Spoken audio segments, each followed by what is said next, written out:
मिलेगा नहीं। तो उसी तरह की बेशरम बेहया लड़कियां खड़ी थी जिनको ये पता है कि उनको तो हराम के खाने की आदत है।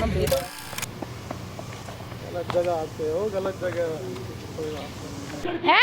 बार-बार आता है यहाँ पे ड्रामे करने के लिए। गाड़ी निकाल अपनी, जा यहाँ से, चल निकल। आ जाओ, शुरू हो जाओ फिर। हेलो, शुरू हो जाओ तुम। हाँ, बड़ा दिन से ढूंढ रहा था हिमांशु भाई को मैं भी। निकाल ले, बुला ले सबको। गलत जगह आते हो, गलत जगह कोई बात नहीं। कितने का कैमरा है? 2.5 लाख देंगे अभी धड़ से। हाँ, मेरे साथ हुई है। गौरव वसीजा नाम बताया जा रहा है। अंकित नाम का एक व्यक्ति था, नीरज नाम का एक व्यक्ति था, नीरज यदवंशी। इसके अलावा कुछ लड़कियां वहां पर मौजूद थी जिनका नाम ज्योति, आसमा इस तरीके से बताया जा रहा है। इन तमाम लोगों के आप फोटोज भी स्क्रीन पर देख पाएंगे। नमस्कार दोस्तों, इस वक्त मैं अमर कॉलोनी थाने मौजूद हूँ और मेरे साथ हिमांशु मुदगल पत्रकार मौजूद है। जी हाँ, आपने देखा होगा उनकी जॉब फ्रॉड की वीडियो मुझे ना जाने कितने लाखों लोगों तक पहुँचती है और कितने मासूम लोगों को पैसे मिलते हैं। लेकिन आज मूलचंद में एक और जॉब फ्रॉड करते हुए उनके साथ कुछ ऐसा हुआ जो आप सोच भी नहीं सकते। वहाँ पर खड़े बदमाशों ने कहे, बाउंसरों ने कहे, जिनकी बॉडी इतनी ज़्यादा थी लेकिन उनका ईमान इतना छोटा था कि उन्होंने हिमांशु को मारना शुरू कर दिया। जी हाँ, आप वो फुटेज में देख भी सकते हैं, लेकिन बहादुरी से उनका सामना किया। सकम थाने मौजूद है और बहुत जल्द वो सलाखों के पीछे भी होंगे। लेकिन क्या कुछ उनके साथ जब हुआ था वो उन्हीं से जानते हैं। क्या कुछ हुआ था? हुआ ये था कि मैं पत्रकार हूँ, शेरों की तरह जाता हूँ, सच दिखाता हूँ। गीदड़ हैं ये लोग, गीदड़ों के बीच जाता हूँ और सच दिखाता हूँ। अब इन लोगों को पैसे भी वापस करने पड़ते हैं। कुछ लोगों के, जैसा कि आपको पता ही है कि नेहरू प्लेस में हो, बिकाजी कामा पैलेस में हो, इसके अलावा आपको जनकपुरी में मैं बताऊं, द्वारका में बताऊं, काफ़ी सारे ऑफिसेज मैंने बंद भी कराए जहां पर जॉब फ्रॉड हो रहा था। बेरोजगार युवाओं की बेरोजगारी में रोजगार कमा रहे थे कुछ लोग, हरामखोर जिनको मैं कहूँगा। और अब मैं यही लैंग्वेज यूज़ करूँगा क्योंकि इन्होंने जो मेरे साथ किया है वो बेहद ज़्यादा गलत किया है, निंदनीय किया है। और इस घटना के बाद मैं कहूँगा कि इनको रेड लाइट पर खड़ा हो जाना चाहिए, इनको रेड लाइट पर तालियां बजानी चाहिए, इनको 10-10 रुपए मांगने चाहिए तालियां बजाकर। ऐसा मैं इसलिए कह रहा हूँ क्योंकि मैं शेर की तरह अपने माइक को लेकर वहां खड़ा रहा। ये लोग 50 लोग मेरे को चिपटे हैं। आप सोचिए 30-30 लोग आ रहे हैं, लड़कियां आ रही हैं, मैं बाहर खड़े होकर न्यूज बना रहा हूँ, वो कह रहे मुझे छेड़ रही है। आप सोचिए जो लड़की जिसको टच तक नहीं किया है वो ऑन कैमरा कह रही है मुझे छेड़ा है।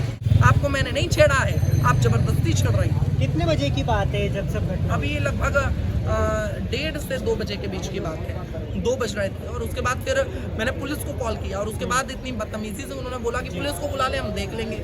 पर वो हिजड़े इस तरीके से भाग गए, वो अपना गेट बंद कर भाग गए, भगौड़े गीदड़। जब एक शेर ने दहाड़ लगाई, मैं वहां खड़े होकर चिल्लाने लगा तो ये भगौड़े वहां से भाग गए। मैं पहले जब ये सब लोग मेरे ऊपर हावी हो रहे थे, आप सोचिए सिचुएशन तो यही थी कि मेरा वहां से निकलना ठीक था। पर एक कहावत आपने जरूर सुनी होगी कि शेर जब 2 कदम पीछे जाता है तो एक लंबी छलांग मारता है। उसके बाद लंबी छलांग मारी, वहां पर आया, डटकर खड़ा हुआ, सवाल किए, भग गए सब लोग। ताला लगा दिया गेट पर, ताला लगाकर वहां से भगौड़ों की तरह सब लोग भग गए। उसके बाद पुलिस वाले वहां पर पहुंचे, मेरी कंप्लेंट यहाँ रजिस्टर हो चुकी है और FIR भी मैं कराऊंगा, पीछे नहीं हटूंगा। और इन गीदड़ों को मैं बताना चाहता हूँ कि अब शेर की दहाड़ अब आप लोग देखोगे। इतने ज़्यादा बदतमीजी मेरे साथ हुई है। गौरव वसीजा नाम बताया जा रहा है। अंकित नाम का एक व्यक्ति था, नीरज नाम का एक व्यक्ति था, नीरज यदवंशी। इसके अलावा कुछ लड़कियां वहां पर मौजूद थी जिनका नाम ज्योति, आसमा इस तरीके से बताया जा रहा है। इन तमाम लोगों के आप फोटोज भी स्क्रीन पर देख पाएंगे। पर इतने ज़्यादा ये लोग बदतमीज हैं, इन लोगों को, इनके माता पिता को ये वीडियो आज शेयर करनी चाहिए। इनके माता पिता को देखने चाहिए कि आपने अपने बच्चों को ये संस्कार दिए हैं कि 35-35 साल की उम्र के इतने सारे लोग, मैं 21 साल का एक बच्चा, नौजवान और 35-35 साल के बुढ़े ठिठीरे ये मेरे ऊपर आकर हावी हो रहे हैं। आप सोचिए कि आखिर कुछ तो वैल्यू होगी। इस वीडियो को देखकर आप ये मत सोचिए कि मैं घबराया हूँ, मैं अब भी सच दिखाऊंगा। और आप क्या सोचते हैं? मेरे से गलती एक ही कि मैंने पुलिस नहीं बुलाई पहले। अब पुलिस भी आएगी, अब DCP भी आएंगे और SHO भी आएंगे। और दिल्ली के कई ऐसे अड्डे हैं जहां पर छापा भी पड़ेगा, बच नहीं पाएंगे अब लोग। देखिए अब इनके जॉब फ्रॉड साथ नहीं तो जो चलेगा। आप बीती हुई है वो सुना दी, लेकिन मौके पर जो लोग और थे उनसे जानते हैं क्या कुछ हुआ था, क्या देखा था? लगातार हराम की कमाई करते हुए ये अपनी रिपोर्टिंग करने गए, इनको उतरने भी नहीं दिया, कैमरा ऑन करने भी नहीं दिया और लगातार मारपीट चालू कर दी। कंटिन्यू मारते गए जी, कोई बीच बचाव में नहीं आया उधर भी। तो असलियत दिखाने का यही कोई असूल होता है क्या? आप क्या कुछ कहेंगी? देखिए आपके साथ ये हुआ था, आपसे पैसे ले लिए गए, आपको जॉब मिली, क्या कुछ हुआ? एक्चुअली मैं पहले आपको बताऊं कि हमें इस काम के बारे में पहले से पता था कि यहाँ पे एक प्रोजेक्ट का काम करते हैं। तो हम एक तरह से स्टिंग ऑपरेशन के यही गए थे। वहाँ पर जैसा हमने सुना था, जिस तरह से वो डिटेल से फ्रॉड कर रहे हैं, नव युवाओं को जिस तरह से वो रोजगार के नाम पर बहका रहे हैं, वो बिल्कुल सही था। वो बुलाते हैं, व्हाट्सएप पर अपना एड्रेस भेजते हैं, मेंशन करते हैं, उसके बाद उन्हें बुलाया जाता है। जिन बच्चों को आज के टाइम में रोजगार की जरूरत है, सख्त ज़रूरत है, वो जाते हैं बेचारे अपनी नौकरी पेशे के लिए, अपने माँ बाप के लिए या अपने लाइफस्टाइल के लिए या अपने पढ़ाई लिखाई को आगे कंटिन्यू करने के लिए वो जाते हैं, उल्टा वहाँ से लुट पिट के आते हैं, ना कि उन्हें कोई जॉब मिलती है। हमारे वहाँ पहुँचने पे हमें कुछ नहीं, जाकर हमें थोड़ी देर 1-1.5 घंटा बिठाया गया। बिठाने के बाद इंटरव्यू में सभी हैं जो भी इस वीडियो को देखेंगे सबको पता है इंटरव्यू क्या होते हैं। 10th पास हो, 12th पास हो, चाहे कोई भी कितना भी पढ़ा लिखा हो, इंटरव्यू का मतलब होता है अपनी शिक्षा के बारे में पूछा जाने वाला, या हमें किस चीज़ का एक्सपीरियंस है, किस चीज़ का हमें लाइफ एक्सपीरियंस नहीं है। हमसे ऐसा कुछ नहीं पूछा गया। हमें वहाँ पे रिसेप्शन पे बाकायदा बस पूछा जाता है किस लिए जॉब के लिए आए हो, आप बैठ जाइए। बैठने के आधे घंटे बाद एक कैबिन में भेज दिया जाता है, हाँ जी ठीक है आप संगीता हैं, अच्छा ठीक है आपको जॉब मिल जाएगी, हम आपको ब्रांच आपकी वहीं की दे देते हैं और आप अभी के अभी 3600 रुपये पेमेंट कर दीजिए। मुझे समझ में नहीं आया किस तरह की नौकरी दे रहे थे और ये किस तरह का इंटरव्यू है। मैं इस वीडियो, जो भी मेरे भाई बहन छोटे बड़े जो भी हैं, जो भी इस वीडियो को देखे, प्लीज मैं उन सबसे कहूंगी कि खुद भी चौकन्ने हो जाइए, अपने आसपास वालों को भी चौकन्ना कीजिए। हिमांशु के साथ क्या कुछ हुआ था? क्या हाँ जी, तो हमारी एक तरह से ये बातचीत हो चुकी थी कि हमें लाइव पकड़ना था जी।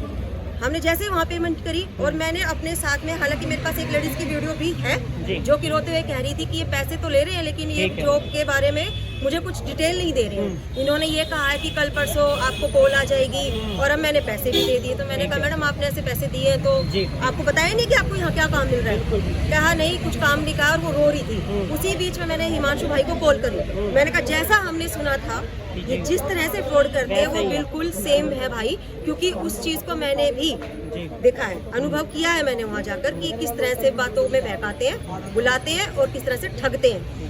वहाँ पर जाने के बाद जब भाई आए मेरी कॉल सुनने के बाद, तो बस एक कह सकते हैं कि छोटी सी एक्सीडेंट हुआ या आप कह दो कि हमारी एक गलती हो गई कि हम पहले पुलिस प्रशासन को अपने लिए नहीं बुला पाए। बिल्कुल ये हमारी एक छोटी सी गलती थी। लेकिन कहते हैं ना कि कुत्ते जो है वो झुंड में चलते हैं, शेर अकेला ही काफी होता है। हिमांशु भाई पे वाक्य में बात लागू होती है। भाई आए, आते ही बिल्कुल मैं ऐसे खड़ी हूँ, कुछ भी ऐसा नहीं लग रहा था कि इतने बड़ा कांड हो जाएगा। मैं जस्ट ऐसे खड़ी हूँ, साथ में भाई की गाड़ी आई है, गाड़ी से वो उतर रहे हैं हिमांशु मुद्गल जो कि एक अच्छे खासे पत्रकार हैं, हर तरह की क्राइम न्यूज को आगे डट कर दिखाते हैं।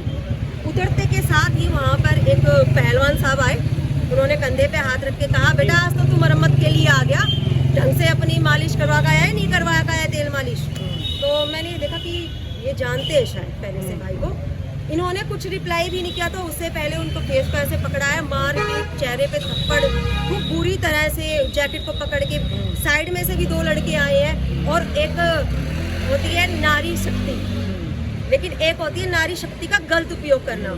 वो चीज़, उन चीज़ों के लिए भी लड़कियां 3-4 खड़ी कर रखी थी। कहते हैं ना जहाँ पे कुछ ना चले वहाँ पे औरतों को नंगा करने के लिए खड़ा कर दो, तो वहाँ पे या तो शर्म की मारी खत्म हो जाएगा सीन, या फिर वहाँ पर कोई कुछ अपनी इज्जत की बचाव में कुछ कहेगा नहीं। तो उसी तरह की बेशरम बेहया लड़कियां खड़ी थी जिनको ये पता है कि उनको तो हराम के खाने की आदत है। ये तो है हकीकत बात। कितने छोटे बहन भाइयों को, हमारे अपने बराबर की उम्र के बहन भाइयों को वो ठग रहे हैं। अरे आगे जाके हमारे भी बच्चे होंगे, उन्हें भी जो नौकरी की जरूरत पड़ेगी, हमारे भी बच्चे अगर इसी रवैये को बर्दाश्त करेंगे तो भारत पीछे कैसे ना रहे। बिल्कुल। क्यों भारत में रोजगारी की दिक्कत है? क्योंकि आप अगर किसी के पास 3600, 4000, 4500 रुपए से देने के लिए होंगे तो कोई बेचारा क्यों नौकरी के लिए जाएगा? तो आपने देखा कि हमने बहुत इनकी बुरी आप- तरीके से मारा है सर हिमांशु भाई को। हुई है। मैं वहाँ बकायदा बिल्कुल लाइव मौजूद थी ठीक। और कोशिश भी की, मैंने वीडियो बनाने की भी कोशिश की, लेकिन उस समय मैंने देखा कि लड़कियां जो हैं उनके पास जब कुछ और मोन्टो नहीं मिला ना, कि जैसे कुछ और बात कहने के लिए मिली और उनको लगा कि पब्लिक देख रही है और पब्लिक हमारी साइड ना बोल पड़े, तो पब्लिक की आवाज दबाने के लिए उन्होंने कहा लड़की छेड़ रहा है, लड़की छेड़ रहा है, जबकि मैं खुद वहाँ मौजूद थी। अगर लड़की छेड़ी गई है तो उस लड़की की कंप्लेंट कहाँ है, FIR कहाँ है, क्या उसने 100 नंबर पे 112 नंबर पे कॉल की, कहाँ है वो लड़की जिसको छेड़ा गया? जो छिड़ाई होगी उसको छेड़ने की नीड नहीं होती। मैं कहूँगी हिमांशु भाई के साथ हर पत्रकार खड़ा होकर इस जुर्म के खिलाफ आवाज उठाए और हर जगह जहाँ पे प्लेसमेंट के नाम पर बच्चों को ठगा जा रहा है, नौकरी के नाम पर, सब चौकन्ने हो जाए। मेरी हाथ जोड़कर ये आप सबसे विनती है। आपने देखा कि हमने इनकी आप बीती सुनी। अगर देश की राजधानी दिल्ली में कहीं भी जॉब फ्रॉड चल रहे हैं तो सभी लोगों को सतर्क हो जाना चाहिए और साथ ही कहीं भी चल रहे एकजुट होकर आवाज उठानी चाहिए। ऐसा नहीं सोचना चाहिए कि वो ज्यादा लोग हैं, कुछ भी है, अगर वो खुद कुछ नहीं कर सकते तो सबसे बढ़िया है पुलिस थाना, वहाँ पर आइए और हम जैसे पत्रकारों को आप कांटेक्ट करिए और कमेंट सेक्शन में ज़रूर बताइए कि कहाँ कहाँ जो है जॉब फ्रॉड चल रहा है, जिसकी वजह से आपके और आप जैसे ना जाने कितने लोगों के पैसे जो है वो अब तक ठग चुके हैं। ऐसी खबरों के लिए बने रहिए हमारे साथ, देखते हैं नवभारत टीवी।